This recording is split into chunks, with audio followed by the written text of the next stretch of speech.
everybody to the Lyric and Poets Cafe and to the Marvin Segal Theatre Center. Normally I say we are at the Grand Center CUNY, but today we have the great honor and pleasure to be here at this truly legendary place where the poetry and performance has a home. I'm sure you all know the history of this place. If not, do look it up. Not only Allen Ginsberg and many, many others were here, but it's a fantastic spoken word place, and please do follow them and what they offer in this community, especially here in the Lower East Side. It is exceptional. It's one of the few places we feel left in New York that make New York and Manhattan. So thank you for coming out on this kind of cold and rainy day. I know we need great theater, great place, but we also need a great audience. So really, thank you for coming. My name is Hentschker, and I'm the executive director or the director of the Segal Center.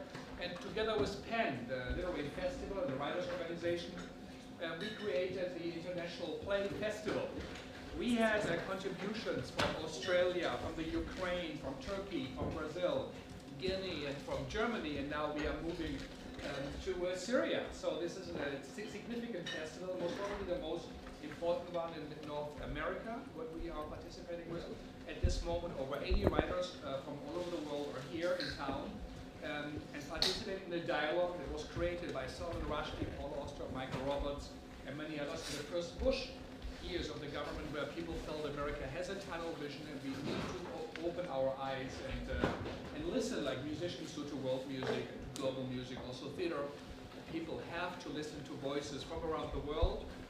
Penn always says, you know, the statistics say 95% of all books published in the US are from English-speaking countries. And the 5% that are left, 2.5% is German or French because it's supported. So there are only 2 books out of 100. And it is not enough. We need to understand what is going on. We need to hear the stories to understand ourselves, but also the world we are living in and to find meaning. So what we hear today in the stories will really, I think, achieves that, and I think we have a fantastic lineup. This was a very good year. We have done this now for over 10 years, so thank you for coming. The Segal Center, British Academia and Professional Theatre, International and American Theatre. This is one of the most significant days and events, and that's why I'm talking so much. I'm so excited and happy.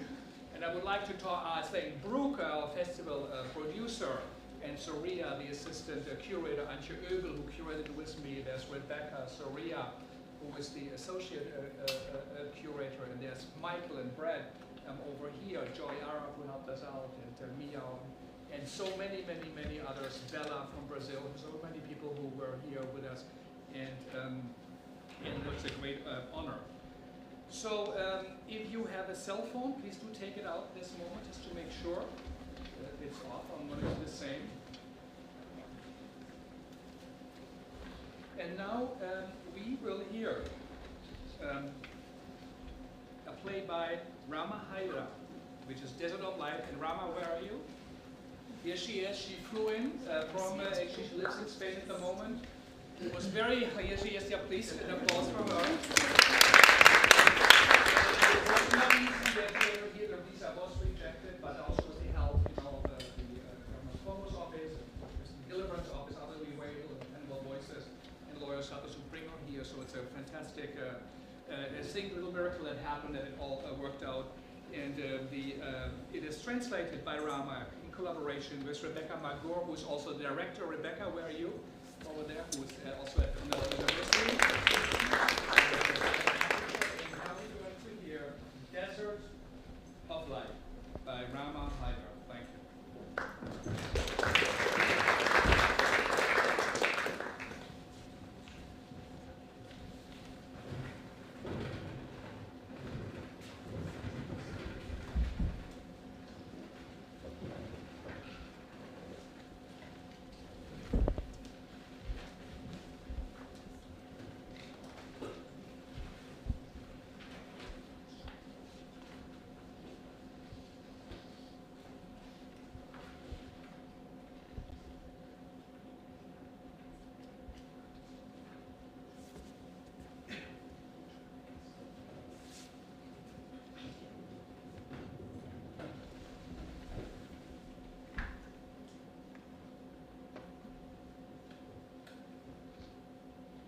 Desert of Light, a play in 1 act by Rama Haydar. play begins with excerpts from two poems by Maggor. The first poem is called A Ready Script. The script says, I, a selfish optimist, will whisper to myself without wondering what my enemy whispers to himself. He and I are partners in one trap, and in the probability game, we wait for the rescue rope so we can part ways. By the edge of the hole, the chasm, and go to what remains for us of life and war. if we are able to survive. The second excerpt is from the poem by Maggor, Under Siege. Here, there is no I. Here, Adam remembers his origin of clay. And now, Desert of Light by Rama Haydar. We have Guy A, Guy B, and a silent militia. Setting: overwhelming chaos, neatly arranged, a brutal siege. The action takes place in one of the abandoned buildings. The sounds of bombing, shooting, and combat aircraft circling above play a central role in the rhythm of the text.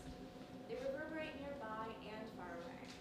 A home, a couch, an unmade bed, a refrigerator, a sink full of dirty dishes, a cupboard with doors ajar. Stage left, there is a door next to a small shuttered balcony. The room is indistinct. It could be a kitchen or a living room. The only light source is a bulb hanging from the ceiling. Guy A sits silently on the couch. Guy B paces anxiously, tossing a ball in one hand. Man, you should have seen it. This bomb hit the ground and made a crater. We couldn't even get in there. We couldn't get close enough to drag the old man's body out. Abu Muhammad's corner store is gone. The best part was this boy playing soccer in the neighborhood before the bomb landed. He kicks his ball way down the street, runs after it, then the bomb falls in the exact spot where he'd been standing. He doesn't even look back. He just keeps playing.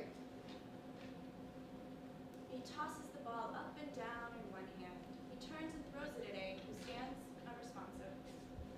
What time is it? Sounds of bombing from afar. He picks up the ball from A's feet. You've been silent for over an hour. It'll calm down now, a little.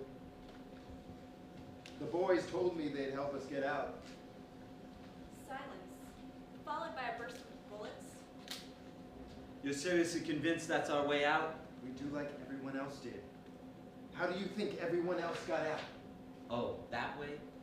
It's that simple? We do like everyone else? No, man, we just sit here and wait around for the UN to save us. I hear they waved a fleet of limousines through the checkpoint just this morning, door-to-door service. B throws the ball forcefully at the couch, narrowly missing it. Tell me, how come you think so fucking highly of yourself? Just calm yourself. I'm not in the mood to fight with you. Sounds of shelling from a distance, followed by a round of bullets. You're scared. I can see it. Man, when I was coming here, it felt like a real live game of Counter-Strike. Gotcha, bitch! Gotcha! Bop, bop, bop. What's wrong with you? There's no other way. If we don't get out now, we're stuck here, under siege. You have any idea what that means? No idea. Truly, enlighten me. Let me understand. According to you, we're not under siege right now? Anyhow, let's assume we get past the sniper and the shelling. What about the military checkpoints? Oh, so now you want to talk about the checkpoints? I thought you were a fan. You're the one always saying the camp would collapse without them. When did you ever hear me say that? You said the rebels don't know how things work. Which by default makes me a fan of the military checkpoints? You think I'm a fan of the military? And them preventing the UN relief cars from getting into the camps? Stop saying stupid shit about how the boys don't know how to deal with this situation. Look, you start getting these things mixed up, and we are in big trouble.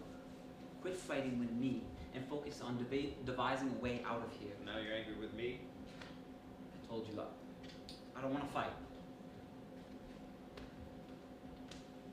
Did you get the cigarettes? How about you ask your friends at the checkpoints for cigarettes, huh? Honest, hard-working soldiers, salt of the earth. Yeah, enough of your sarcasm. Listen to me, my friend. I'm not leaving because I'm scared for you. Scared for me? Oh, indeed. And why are you scared for me? Because they will shoot you at the first checkpoint. Oh, no, my friend. Don't be scared for me. Be scared for yourself. My boys have everything under control. And who are these dudes you're always talking about? Your boys. Your self-proclaimed rebels. Give me a break. You put your pathetic life in their hands? My boys are out there trying to help us. They're getting the people out. But since you're such a fucking coward, you're not willing to see it. Yeah, and just how are they getting people out? Flying them out with helicopters? Your boys found some magic alternative that does not involve passing through the very same military checkpoints and standing around waiting at the camp gates? They're all taking advantage of this siege, and all we get to do is choose between these devils and those devils. We get what we need from them, and then they can go to hell. And you don't know shit about politics. You think they'll just let us go? Thought you didn't want to fight. That's right. I don't want to fight with you. Man, I'm tired of you. I'm bored out of my mind.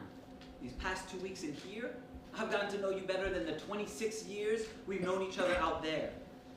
You go out for 4 days and you come back with nothing. No answers, not one piece of useful information.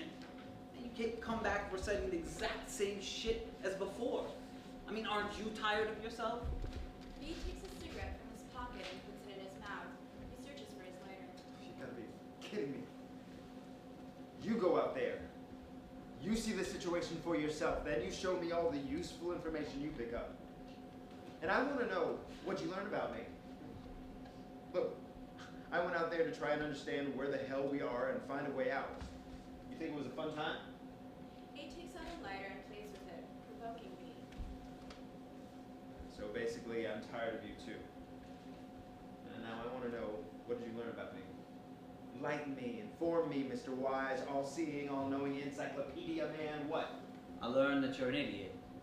I learned that anyone can manipulate your mind, and this whole struggle, you're just pretending, just talking. Your whole life is like this shirt. You wear it, you take it off. Now give me a cigarette. A shirt? That's right, a shirt. Doesn't matter who or what these people are, as long as you get what you want.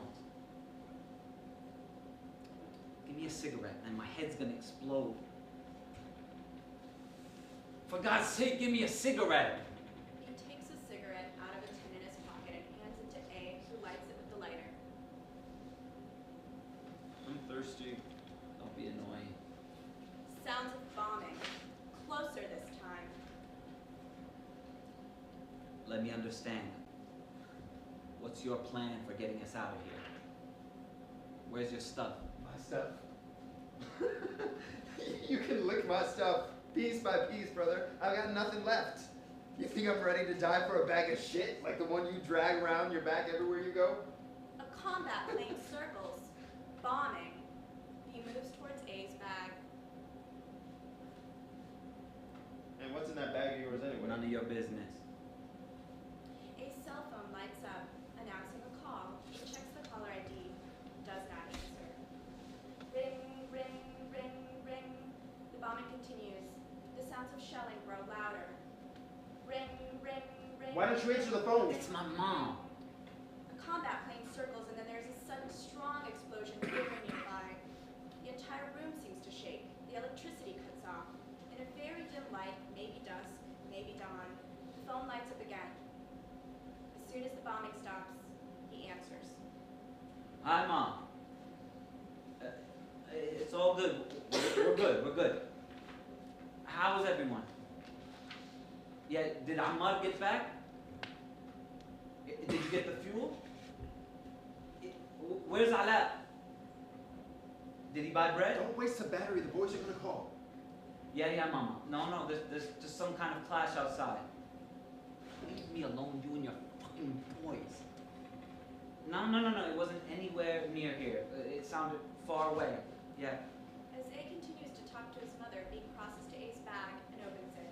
He starts searching through it, picking through the items curiously. He finds a bottle of wine wrapped in several layers of paper.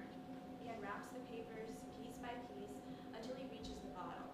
He opens it excitedly and takes a long swig. A notices B drinking from the bottle and panics.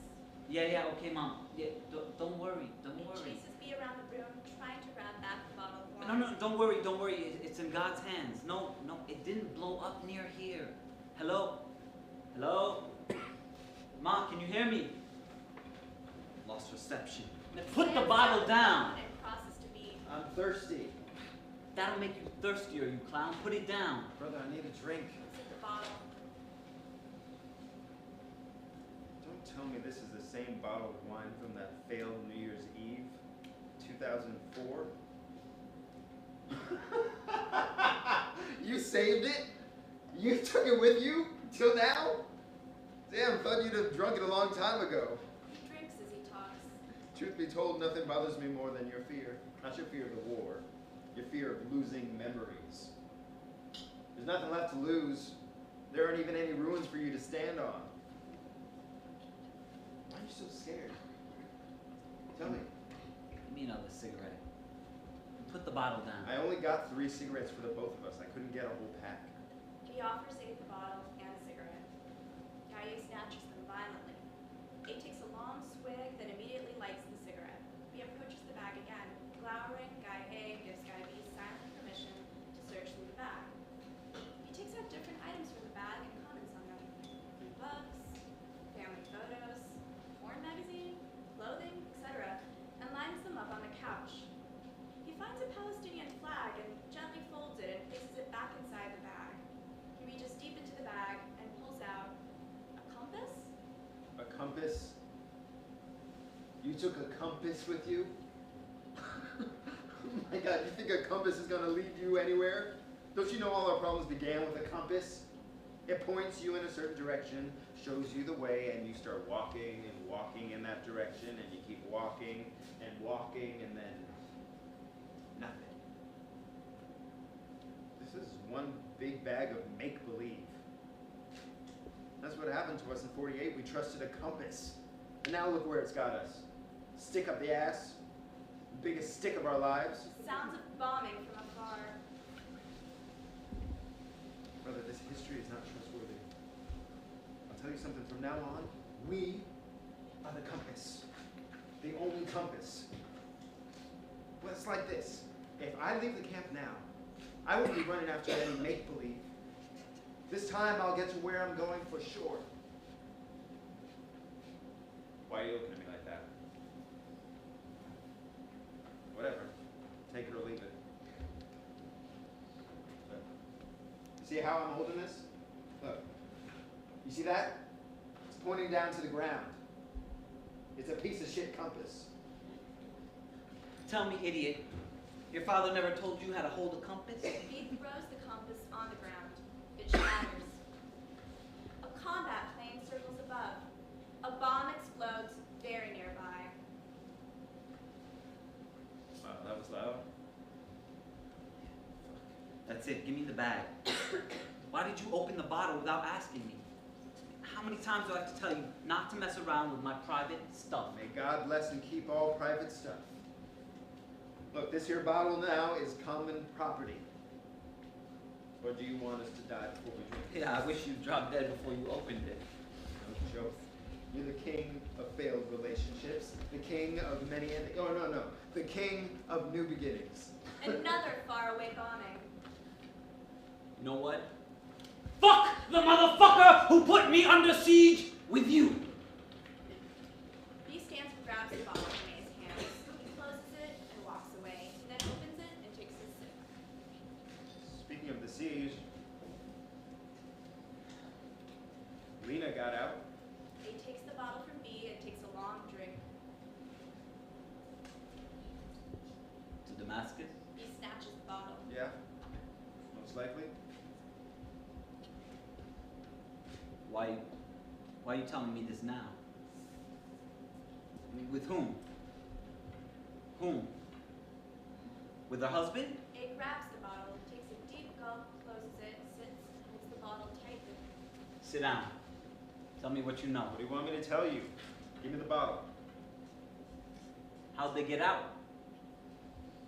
What about the shelling? And the checkpoints? And the sniper? Pass the damn bottle. A passes the bottle. How'd they get out? I helped them. I talked with the boys. B opens the bottle and sips from it. A stands and snatches the bottle from him. Lie to me, and I'll kill you. He gets up and crosses to one of the open cupboards. Brother, is there nothing to eat here?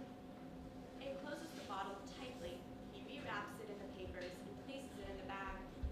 He reorders his books and magazines and puts them in the bag. He collects all his other belongings and puts them back into the bag. He closes it with care. Another bomb falls. There's salt. He peers into the cupboard and finds a box of salt. He pours himself a cup of salt. He licks his fingers, eating the salt with a dreamy smile. Salt is nice. You want some salt? Listen, you gotta tell me, is Lena all right? Did you see her? Was she scared? I mean, what did she talk about? I mean, did she ask about me? Whose house is this anyway? This house we're in, how is it possible they left nothing? How'd she get through the checkpoint? Brother, I told you. I talked with the boys. And what did you talk with them about? Don't you trust me? And this shit about putting on a shirt and taking off a shirt? You think I mess around? Give me a cigarette. Give me a cigarette. Last one, man. How's it the last one? There's two left. There's two, bitch? Unbelievable. And those last two are mine. A takes out the lighter and makes to light the cigarette. Show me your lighter. He jumps up and snatches the lighter from A's hand. This is mine. Give it back. They struggle over the lighter. All right, fine. It's yours. Everything is yours, brother. Take it all. But let's get out of here. A sits down. He smokes.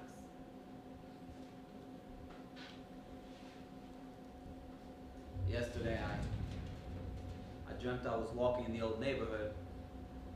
It was night, but the street lamps were working, which was weird. And I saw my father, like, walking towards me from far away. We met, the lights cut out. I wasn't surprised. He took hold of my shoulder, turned me around to face the horizon. And as I was turning, the buildings around us, they were falling. Some were burning. Time returned to sunrise, maybe sunset. And the whole world, like, transformed into green mountains. There was this powerful, blazing light. And my father pointed at the mountains, and he said in formal Arabic, "Behold, a desert of light." Suddenly, I was a little kid again, sitting in our first grade classroom, and my father was giving us an Arabic grammar lesson on how to build a sentence, subject and predicate, and he was writing on the board, "The sky is clear, the moon shines." Your father was a son of a bitch. Every time I messed up on one of his parts of speech worksheets, he hit me with that ruler. It was fucked up. You remember that time he caught me smoking in the old neighborhood and he smacked me in the face?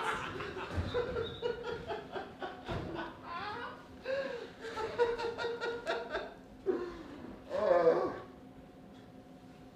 After that, I tried to invite him in the dream for coffee, but suddenly there was coffee flooding the stairwell, and it was drowning the whole neighborhood, and there was this gigantic poster of Yasser Arafat, the great revolutionary leader Yasser Arafat, and he was holding a cup of coffee and smiling.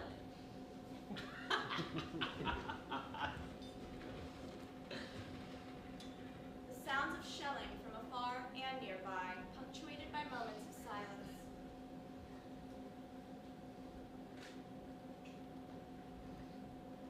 Lena was scared. Truth be told. But it's good she got out. At least she left the shithole behind. I can't understand how somebody finally gets the hell out of here and starts waxing nostalgic for this place, like it's some heaven on earth. She was sad, too. She was looking at the camp from a distance, like it was a piece of her heart. Her husband couldn't get through the checkpoint, and she stood alone for a while on the other side, 5 feet between them.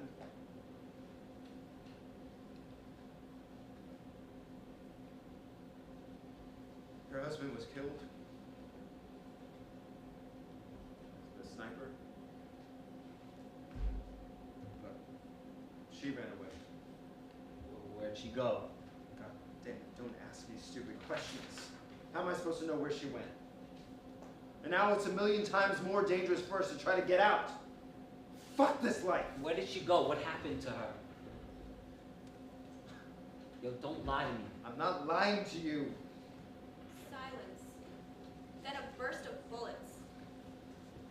Why are you so in love with make-believe? Fine. Do what you want, man. I'm leaving. Make-believe? What make-believe are you referring to? Man, if you're lying to me, I'll kill you. What make-believe? What make-believe? Like the way you make believe she hasn't really left? Like she stayed in the camp, like any minute Joe might come knocking on that door asking to see you? Your whole life is make-believe. Like you think you're gonna live through the siege and become some kind of hero? Like you make believe this whole revolution thing is gonna work out. Your make-believe revolution of birds under siege. I thought she'd be better off without me. I thought she'd be happier. She's definitely braver than you. She got through the checkpoints. You can't even get through that door. Wake up, man. That's why she left you here. She couldn't bear your philosophy of nothing. I have this feeling that she's not okay. What happened to her? So now you're worried about her. What were you thinking when you left her to face this fucking life alone, huh? You promised to never leave Shut the fuck her. up, man. I don't want to hear it. Man, don't mess with me right now because I can't stand you anymore. First chance we get, we fly. Get the hell out of here. You follow me? That's the most important thing now. I can hear those stubborn gears grinding in your head. What good does it do you being so stubborn? If you're that upset about it, why don't you get out now?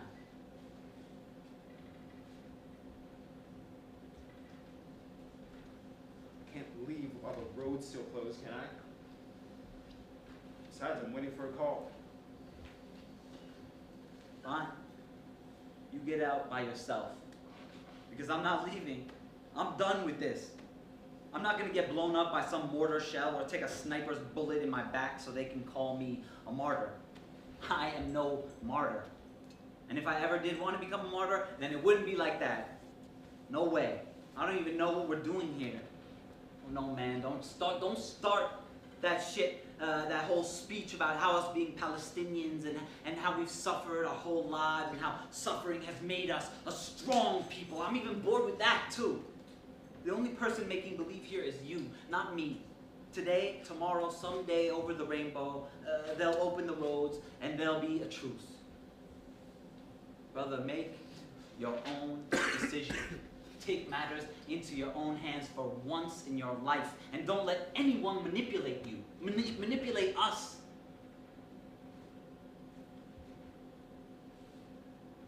Okay. Take it easy, huh? We can still find a way out. Sit with me. Sit with me. Talk with me. The inexplicable sound of a piano playing outside is heard from afar. They sit and listen.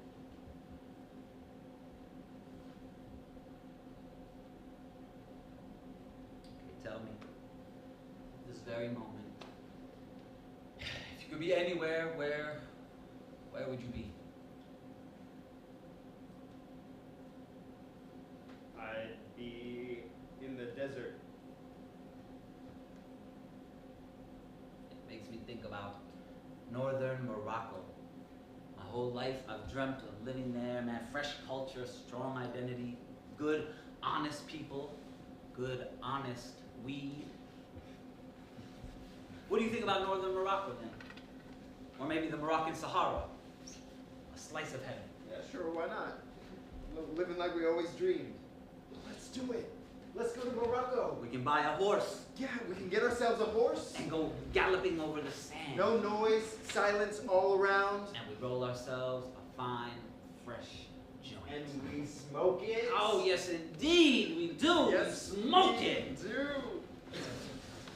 And maybe you start like feeling a little thirsty. Right. And I see an oasis in the distance. The music stops.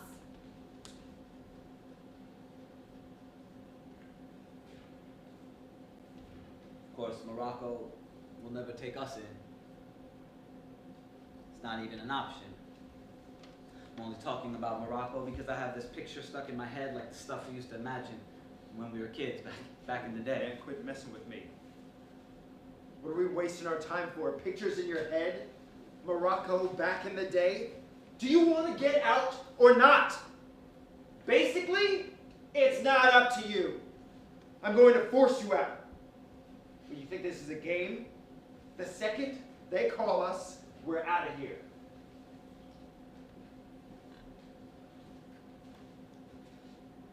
Look, I'll let you in on a little secret. There'll be no more talking around here until you're well on your way. Now I'm scared. So what? I'm supposed to shut up until...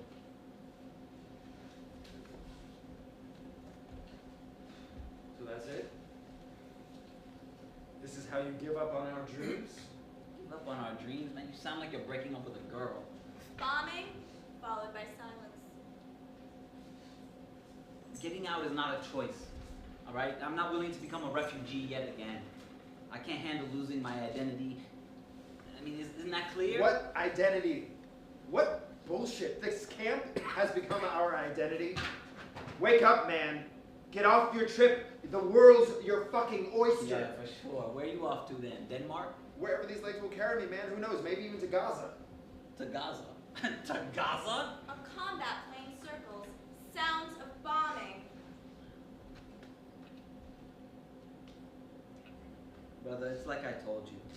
I don't want to discuss or talk about anything. You're scared of the checkpoints. So don't bullshit me about back in the day and the pictures in your head.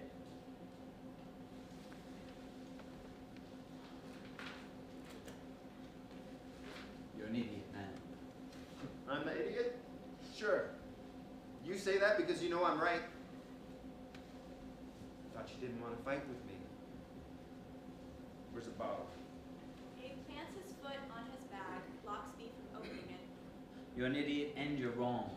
Truth be told, if I was an idiot for coming back here to find you, for thinking for sure you'd wised up by now. Turns out you're more stupid than before. Brother, it only takes a little courage. It only takes a little courage. Was it courage that got us here? Was or freedom? Or resistance? Or Israel? Bombing, followed by silence. So now you're going to stage yourself a protest? And you think that all the people who stayed in the camp are just like you? Yeah, that's right. All the people who stayed in the camp are just like me. Sounds of bombing, very close, very loud. All those motherfuckers out there are making a killing off our siege. They stick us in the shit and come up smelling roses. Man, what are you on about? I mean, can you imagine us becoming refugees twice over? I mean, you think the UN's got some 5-star accommodations planned? No, man, this time we'll be deeper in the shit and more grateful for it. Because living under siege is better, right? It's a life experience that doesn't kill us, makes us stronger. Man, what life experience are you talking about? Going to another camp? Same circle, same papers, same organization, same old generation of refugees. My cup runneth over. drop me. Just let me go. It's the best thing for you. Go, live your life. Get out of here, go. He pulls a cigarette from his pocket, crosses to the corner, sits, and starts smoking. Give me a cigarette. He stands and approaches A as he digs the last cigarette out of his pocket. Take it, brother. Smoke. You take everything? You blame everyone else? Sure, brother, because you're the target, the victim of a conspiracy. Oh, blessed be our Savior, Son, without whom our holy camp would collapse. This place is a curse. Camps are a curse. Here, take your fucking lighter. What's wrong with you? Can't shut up for 5 fucking minutes. There's nothing wrong with me. I'm super. I just gotta go change my shirt. A stands and starts breaking things. He does not move. A's phone rings. Ring, ring, ring, ring, ring, ring, ring, ring, ring, ring, It's ring. your boys. He rises. He lights the last cigarette as he crosses to the phone. Ring, ring, ring. Hey, brother. You serious, man? For real? No, we'll come down. We're coming down. Wait for us. You wait. Yeah, we're coming. Bye. A crosses to the bag and takes out the bottle and drinks most of it. He then staggers to the sink and starts fiddling with the faucet, imagining the feeling of flowing water on his hands. He does not notice B as he crosses to tell him they must leave. Get out of here. Forget about me. Go. All right. It's cool. Just stay by yourself like a stray dog. Enjoy yourself. He goes to the door. He hesitates. Exits.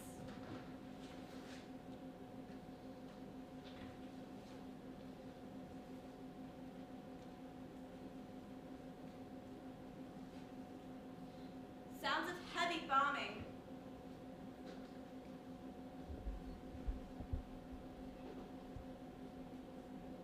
After a moment, B returns. The building next door is down. There's still a sip of wine, man, if you need it. I miss them. The boys are gone. Grabs him violently by the shirt. You want to know about Lena? Lena ran away, but they followed her. I could hear her from a distance screaming. If I tried to follow her, they might have killed me. They came back, gave me cigarettes, and promised they'd let you and me out of here. They told me that Lena's still alive. What did they do to her? And you standing there, whole time, with your tail between your I legs? told you she's alive, but you throw a wrench into every plan for nothing. We're stuck in this hellhole and you think you're Che Guevara? We don't call the shots. We never have. That was a situation when we came here, that's a situation now, and that's how it's going to be because these motherfuckers need their charity case. They advocate for our inalienable right of return and restitutions and reparation and all that bullshit and make us live a giant lie. Now we're sitting here bearing the brunt of that lie and you can't see this. Then you have a serious problem with yourself that you gotta solve before you die. You're not gonna start a revolution. You're gonna starve to death because no one gives a shit about you. Phone rings again. Ring, ring, ring. A grabs it and smashes it to pieces.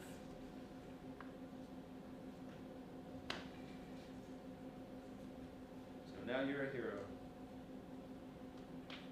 You're the man. Yes, I am. I am the man. Whether you like it or not. And you know why? Because I stay here. I know what I'm about, not like you, you vacillating son of a bitch. You're everywhere and nowhere. The man. I'm the man. And I stay here. You're one hell of a liar. Man, you can't bear to admit that this is how your toxic fate plays out. This fate, this curse. It'll cling to you no matter where you go. You think you'll survive? You're fooling yourself. I'm not leaving here, not because I'm a hero. Think you can provoke me into leaving? I'm staying here in the camp. Here is where we ended, and here is where I stay. I can't bear people staring at me again, like I'm an alien, like I'm unnatural, abnormal, a freak. Man, I'm a human being. I don't want charity from anyone. I left my UN refugee card at home. It went up in flames along with the rest of the house. My only document of identification, the only proof that I exist, is now incinerated, cremated. No memory of me remains. There are no memories. There are no people who know you or me. I refuse to be a foreigner, a stranger. Where are you from? Palestine. Oh, Palestine. Were you born in Palestine? No. We left in '48. I'm a refugee, a Palestinian refugee. A refugee twice over. And then they look at you with that stupid intensity and they smile.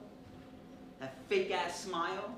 And if they really, really care, they ask you about your people.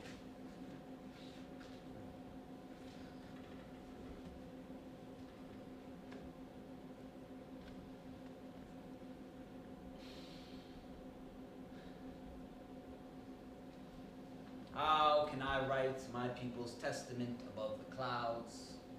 My people, when they abandon time as they do their coats at home, my people who raise each fortress they build and pitch on its ruins a tent, nostalgic for the beginning of palm trees. My people betray my people in wars over salt.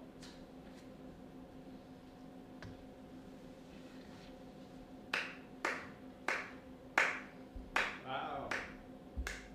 Man, have you ever considered writing a play? So now you're worried about our people? It's not the story you think it is. Someone asks you where you're from, you tell them Switzerland. It's none of his business. You like some girl, you tell her you're Palestinian. That's normal.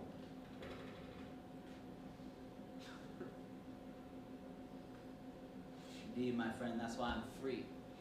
I'm a free man whether you like it or not. I'm the man whether you like it or not. How can I write my people's testament above the clouds, my people, when they abandon time as they do their coats at home, my people, who raise each fortress they build and pitch on its ruins a tent nostalgic for the beginning of palm trees, my people. Betray my people in wars over salt. The shelling is on top of them. It shakes the building and shatters the windows. The electricity flashes on and off and then cuts out. The shelling continues for a long moment. They continue speaking in complete darkness. I'd like to congratulate you on this ending. I'd like to congratulate you. Congratulate me for what? The lights rise and the door opens. A man in military fatigues enters, followed by two other armed men in varieties of civilian dress. The armed men do not look at A or B, nor do A and B look at the armed men. They are in the room together, but they do not pay attention to one another. I'd like to congratulate you for your whole garbage life and your rusty way of thinking. And how you abandon her and let them do that to her and stand there now thinking you're some hero who's gonna get out of there and defy this whole war. Man, if you knew this whole time, why didn't you come out and protect her? Why are you hiding in the house? Sitting here hiding like a fucking mouse? They attack one another. Armed men stream in from every corner of the theater and prepare for vicious hostility. They divide between armed civilians and others in military camouflage. B stops fighting with A. Guy A moves frantically around the room, attempting to make order of the chaos. B follows him. Why do you carry this thing around thinking it's worth something? How can you shame yourself like that? Don't you want to live? You're a coward.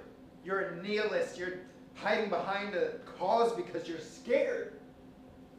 You're scared to face a life full of failures. Scared to face a failed love story? Scared it's your own fault? You obsess over the details like it all happened yesterday, and this pathetic little home we've suffered long and hard to build is now demolished. How could you think the camp is a good place? Because you'd rather stay oppressed. You'd rather die thinking you're a hero. You'd rather play the part of the hero, and that's abnormal. That's unnatural. Because there are no heroes. They're all extinct. There is no truth because nothing's real. Even you aren't real. You don't exist. Nobody sees you. You're not even somebody's charity case. There are no more charity cases. The camps are landfills. So what are you protesting?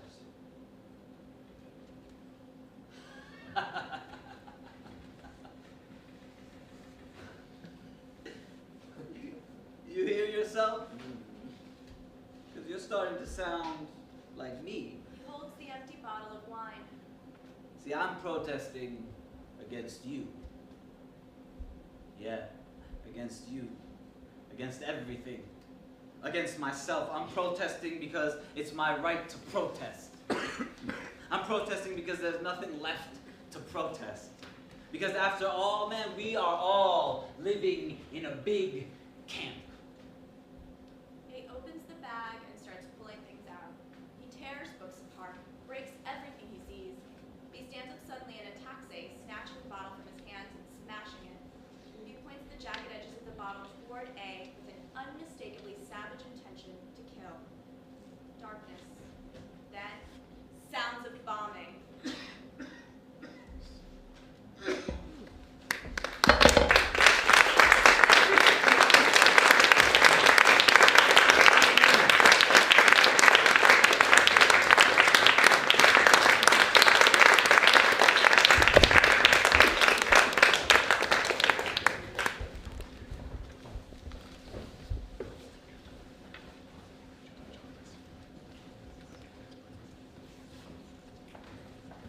So thank you, and another round of applause, I think, for the cast and for Rebekah.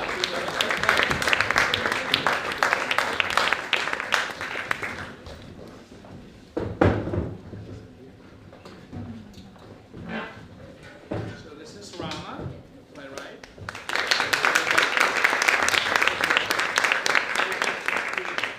Rebekah, the director.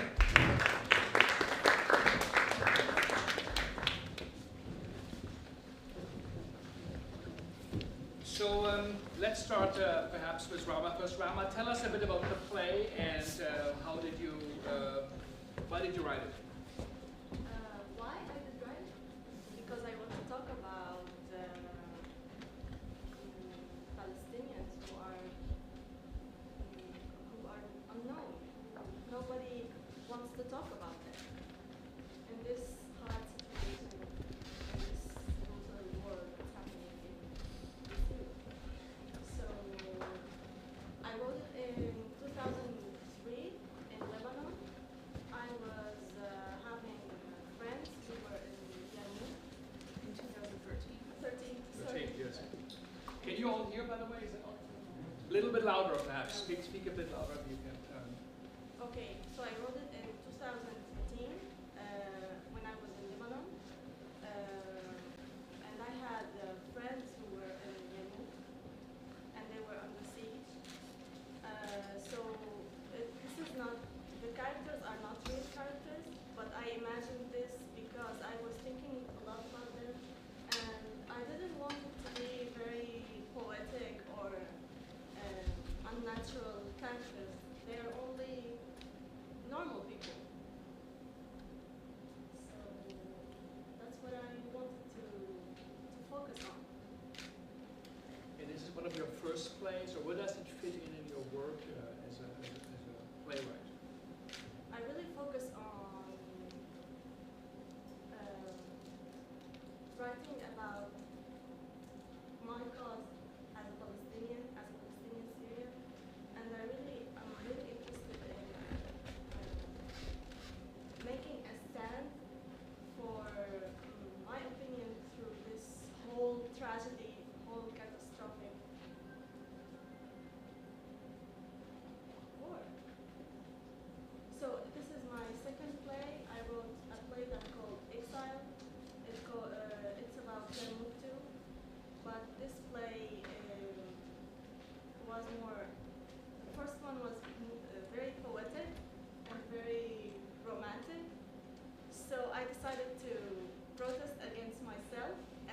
this one to change this perspective. So tell us a little bit, you live in Spain at the moment, you study directing and playwriting, but how did you end up there and how does that feel and how did that happen? What do you mean? In Spain, and how your journey to... Well, I left Syria 2012. I went to Lebanon. I lived there for 1 year. I wrote my first draft of Desert of Light in Lebanon. I finished. I'm studying right now directing and dramaturgy in Malaga, Spain. And I finished writing Desert of Light through these 3 years, thinking about my friends who are living in Yarmouk. So I don't know if everyone in the audience knows what Yarmouk is. It's you want to tell them? I told them. So Yarmouk is like, I guess we would call it almost like a suburb of Damascus. Yes. And it's called the Yarmouk camp. It's where a very large population of Palestinians live.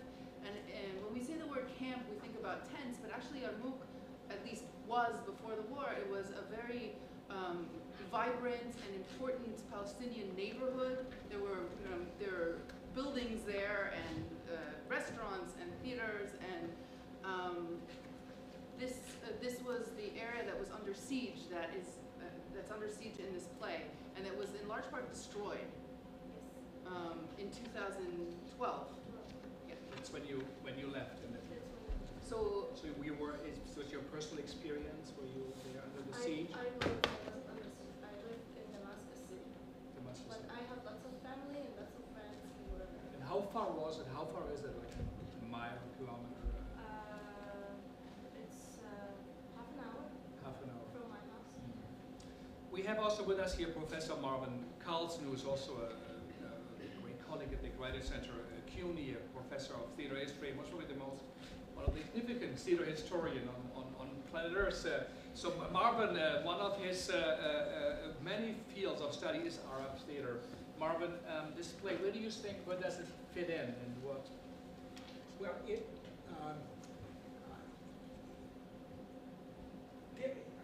people generally in the West, when you use a term, Frank, like Arab theater, they think there's some kind of monolithic or more or less monolithic kind of theater. The very first thing you must say about the Arab theater, as you must say about the Arab world as a whole, is that this is a very, very large part of the globe with many, many, many different cultures and countries in it. And so I can't talk about this play as an Arab play. I mean, I don't know what an Arab play is. This is, it seems to me, however, very distinctly a Palestinian play. But that also, I mean, that's like saying it's a French play or a German play or a United States play. The Palestinian theater is a much more recent theater than, let's say, the Egyptian theater or the Syrian theater. It is a theater that, more than any other theater in the Arab world, has been a theater created in crisis and siege and under pressure. And one thing you can say generally about the Arab theater is that it is much more frequently concerned with social and political questions than the Western theater. I mean, this is a comparative matter. But this, if that's true of the Arab theater in general, it's particularly true of the Palestinian theater. The theater in every culture must address the concerns that are occupying the people of that culture. It's hard to imagine that the Palestinian theater would not be a theater that is a theater continually dealing with how do you deal with the continuing and extreme psychological, personal concerns. And obviously this play deals with that. It it does seem to me that very frequently in modern plays from Palestine, from a good deal of the Middle East, they very frequently are two-character plays. I think that's an interesting thing to think about. Why is that? Well, partly because there's a practical matter. It's much harder to do a 20-character play when you're working in very limited theatrical conditions. But also, this really strips things down to the plays being almost internal monologues. It is, and I think that's very much true of this play. It is almost as though here we have a contemporary Palestinian consciousness that's enormously conflicted within itself. You often feel the characters almost switch places. They bounce off each other, again, like somebody arguing internally. And I would say that the key question of the play, and this also seems to be very typical if you're speaking generally about modern Palestinian drama, is where do I find a ground upon which to stand? What am I? What is a Palestinian? Where am I? Where am I as a human being? What can I do?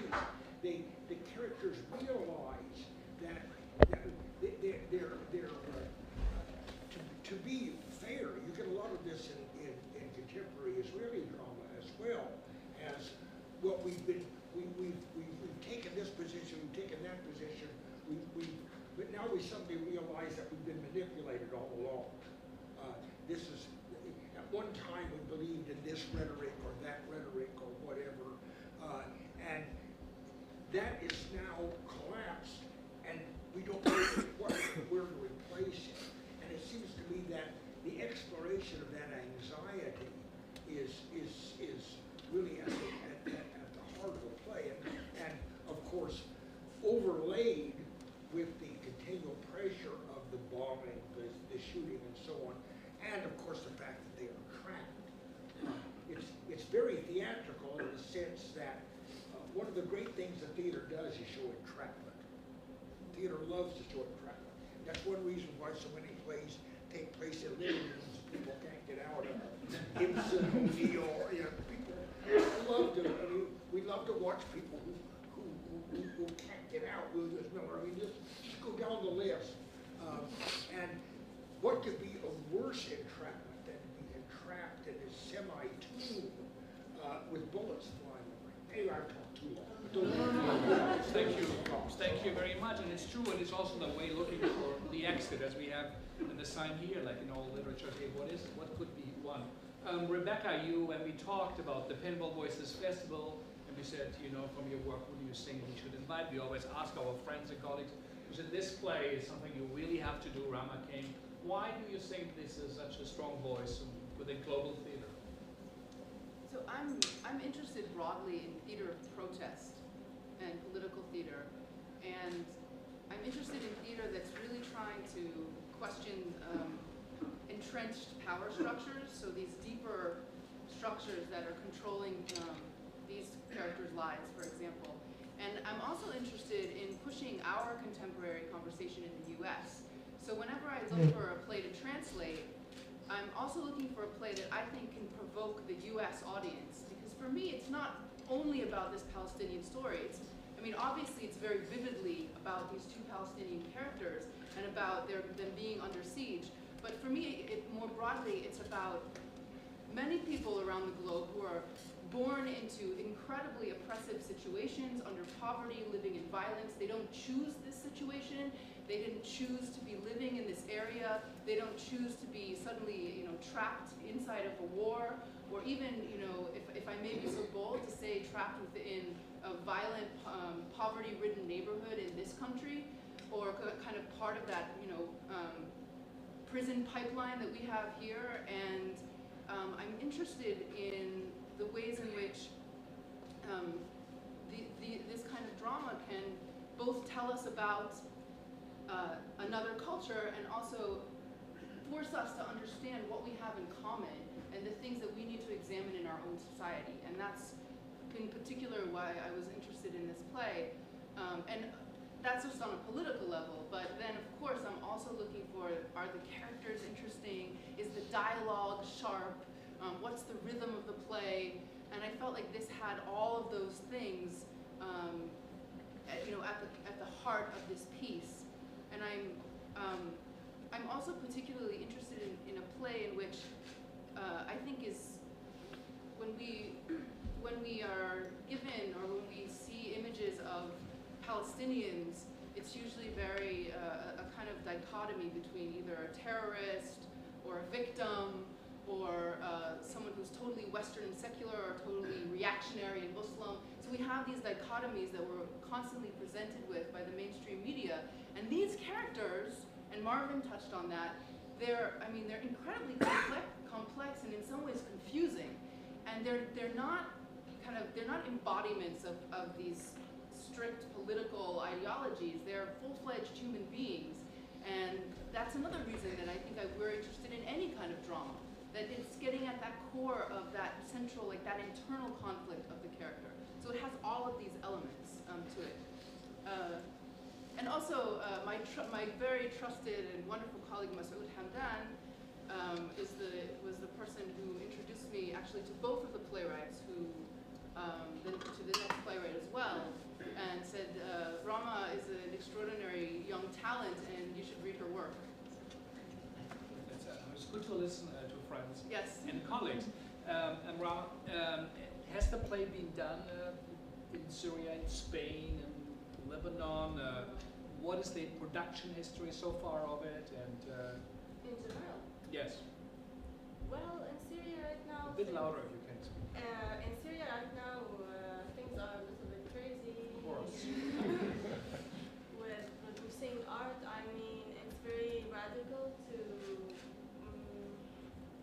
with the government, to build independent cultural art inside the country. You know what I mean? But outside the country, there's lots of interesting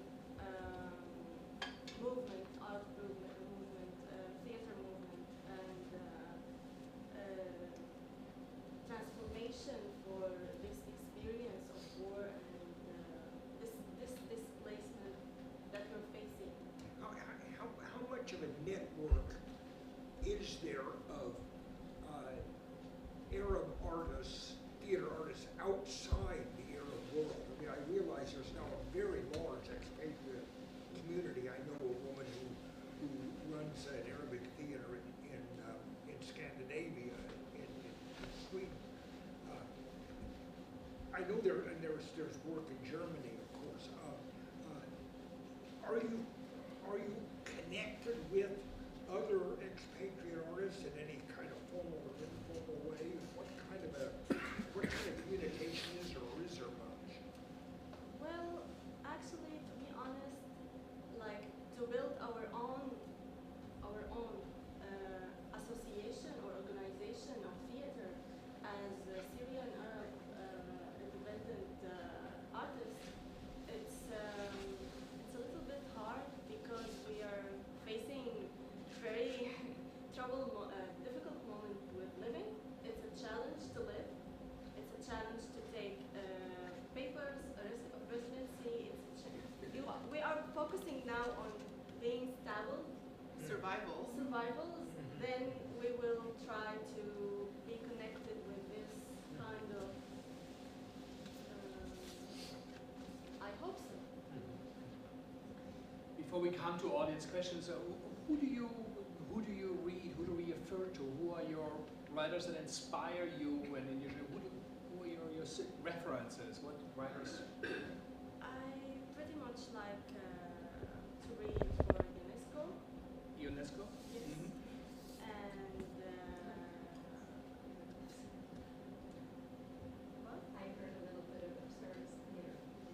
Yes, Yeah. I'm very, very interested in absurd in general, like Beckett and modern, contemporary absurd theater too.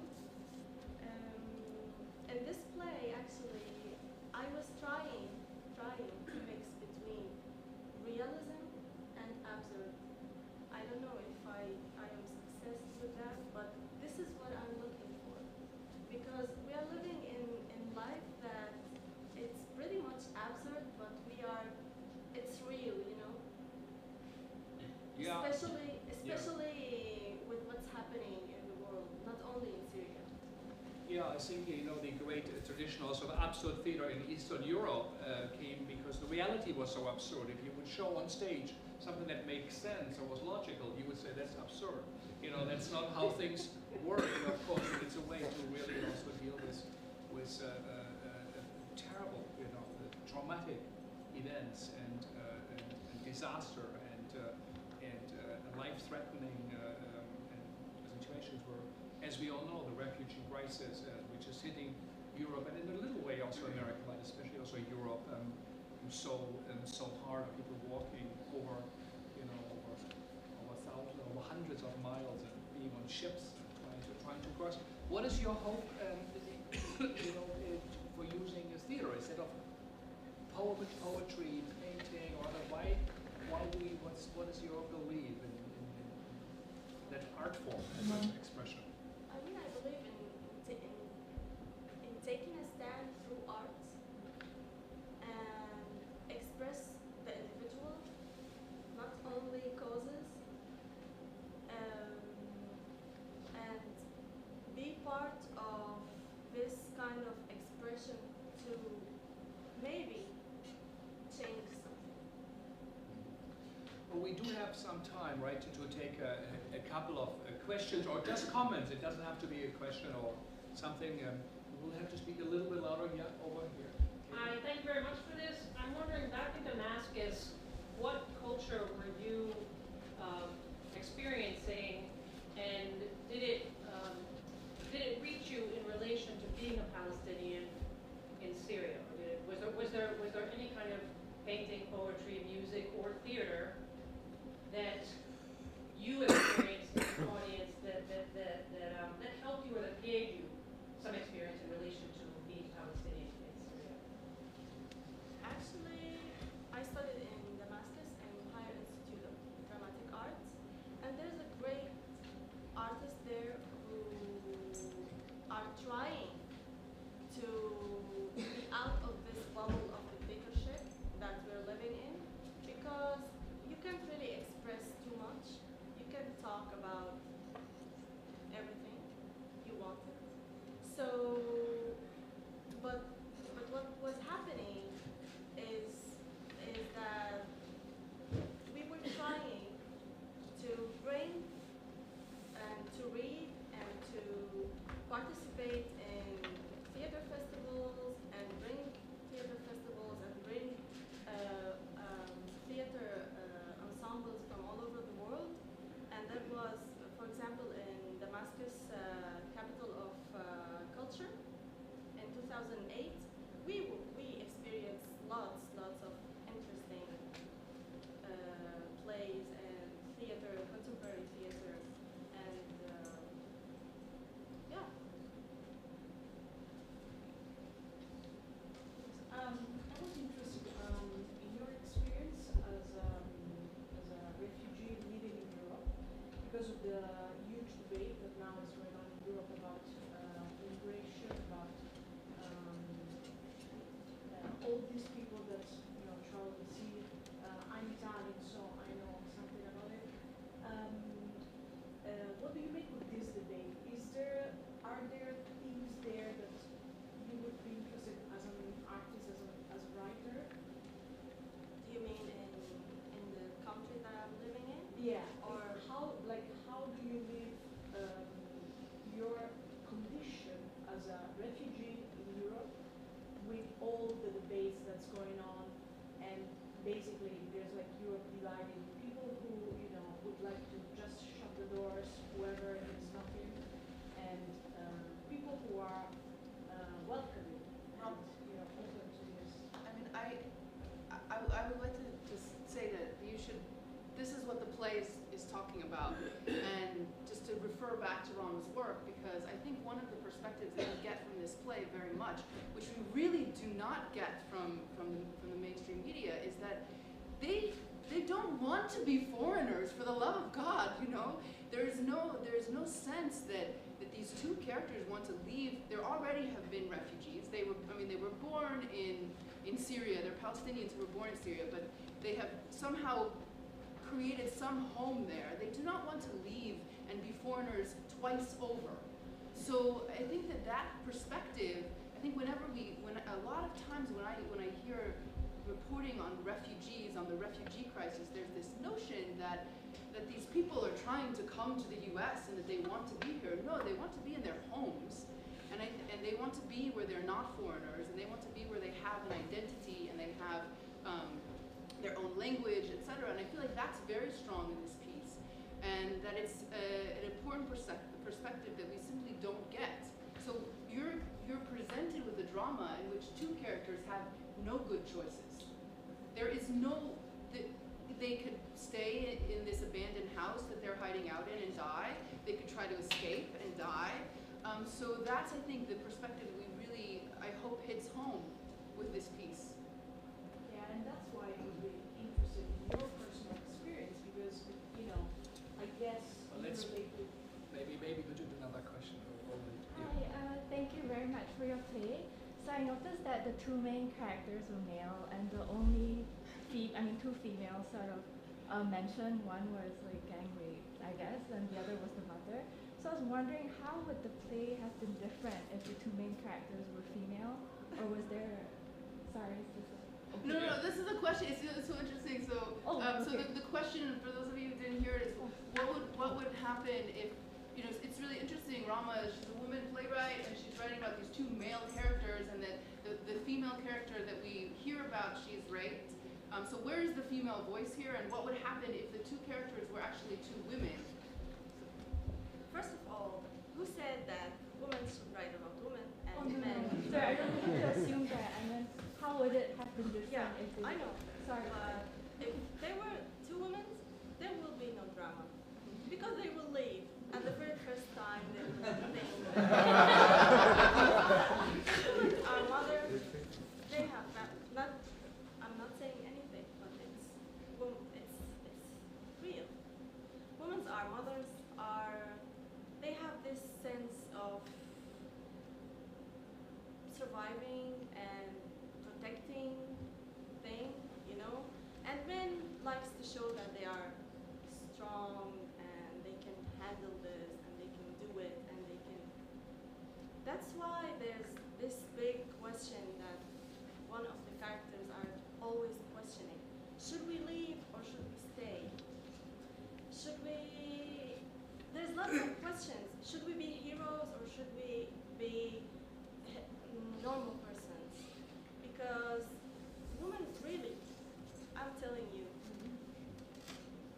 I'm not being radical, but they will leave. They will find their way. They will, I don't know, they won't be in this kind of absurdity kind of situation.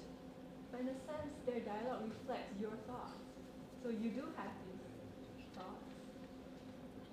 Yeah, I have these thoughts, But the practical side, you left.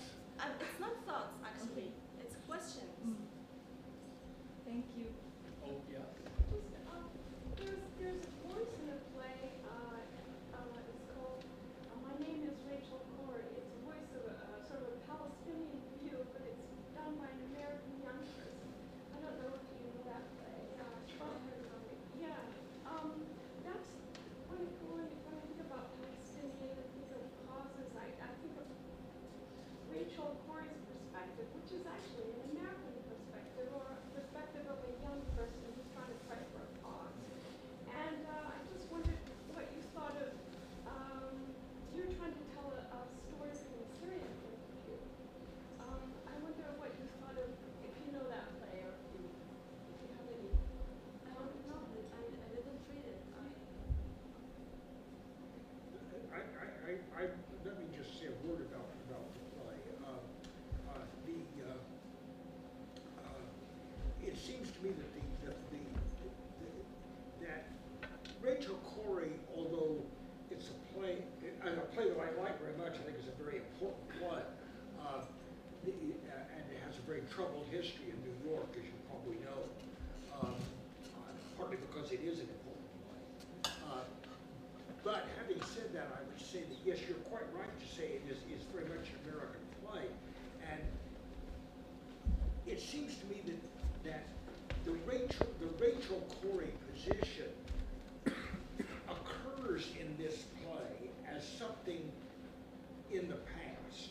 That is, this is a position which talks about, you know, they talk at some length about the feeling sorry for the Palestinian going back to 1948 and how they've been betrayed and how much they've suffered and all that. All of that is now rhetoric. It's all part of a structure that in fact has just been used to manipulate them. Now that's where Rachel Corrie is, and I think that the characters in this play are years beyond that, and not in a good way. That is the just feeling oh, the Palestinians are being oppressed, we've got to go up and stand in front of the tanks. They're beyond that. They're beyond gestures. That's sad, but that's where they are. It would be like, if you went to the characters of Waiting for Godot and you said, don't you admire the guy who stood up at the tanks in Tiananmen Square? What would the guys at Waiting for Godot say? What's that? I mean, even if they knew what it was, it's just an idle gesture, doesn't mean anything. So it's a very different cultural situation, even though it is dealing with the same geopolitical problem. That is one of, and this goes back to what Rebekah said, one of the reasons why it is so important to have voices, and this goes to the pan-world authors, is that important as the Rachel Corrie story is, and truly it is very important, it is equally important to realize there are many other perspectives on this same problem. And one of the best places to find them out is with dramatists. So from Syria, yeah. I had a question about one that I know one of the part of the play was the piano plays and they start dreaming for a moment of I believe it was Morocco. Could be misheard that. And I was just curious whether because to me I think that you're repeating that they're not dreaming about Europe or the United States, dreaming about a place that they know. And I was just curious about that. I mean, it's not something I would have ever thought of. I was curious about the use of that. Why Morocco? Why Morocco and what that means to you and people in that area. Why Morocco? Because, I mean, as a country, it's a very strong Identity. has a strong identity, and never heard that there's a war there or there's problems or they are settled. And also, always as Palestinians, we aim to be living like this, to be one country, whole country. We always want, it's a reference, it's only a reference, it's not a particular Morocco. We only think about being in the same spot, expressing ourselves, being unions, because we are in everywhere and not in our country. Maybe one last. Rama, so Can you say a bit louder? yes, I assume you wrote this originally in Arabic, Yes. and you're seeing it read in English. How much of this translation do you think is true to what you? And I'm not criticizing the translation, of course, but I want to know if there are things in your original Arabic that got lost in translation, or if you saw everything come out when you hear it in English. Actually, I had a very great time with Rebekah translating this text because she's a very decent translator, and I didn't have any problems with finding the dialect of the characters and transforming that into English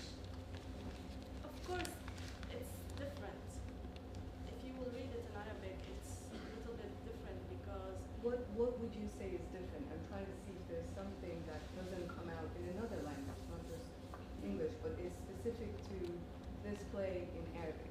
The personality of every character. Because it's not the language who helps you to know the personality of a person. It's everything. You know, I mean, right now I'm talking in English, but if I'm talking in Arabic, it's I will be better. One just quick question, kind of connected to that. The poem that is recited, is that in colloquial Arabic or is that in formal Arabic in the original? No, that's so the poem that's recited in the play is a Mahmoud Darwish poem, and it's in Fusha. It's in formal Arabic, yeah. And I think I just Because they mention the importance of formal Arabic once in the play, Yeah. and it occurs to me that this is always a challenge for a translator. Yes. How do you get across that? Because when they move into Well, I mean, in this particular play, Marvin, it's interesting because the English is actually very colloquial, and I think one of the, Rama and I translated it together, and so one of the things that we were talking about is that and it's a challenge because these guys they're very smart in a way. They're autodidacts. They're educated, but they've also self-educated, but they're kind of rough guys, they're not kind of urban intellectuals who are sitting in an ivory tower. And I think that it's very important. So when you're translating, I think one of the really big challenges is how do you translate, in a sense, class? How do you translate if someone's coming from a background where they need to be tough and they need to sound tough and they need to be able to speak in a kind of brutal way sometimes. How do you translate that into English, and how do you find that equivalent? And so that's something I'm very interested in. And I think that in particular going from the very colloquial language that they use into the Mahmoud Darwish poem, I mean, suddenly he's reciting this beautiful poetry. And so in that sense, in this particular translation, I felt like it actually was quite a jump, and it worked in a similar way as Fusha and Amiya would work. Well, I do think that play does really show us that many levels, the complexities and the contradictions, of life, human existence, but also that very, very special experience of a displaced person displaced one more time in another place, and who knows what your next step and then also will be. And we would like to just thank you for traveling here all the way, for coming.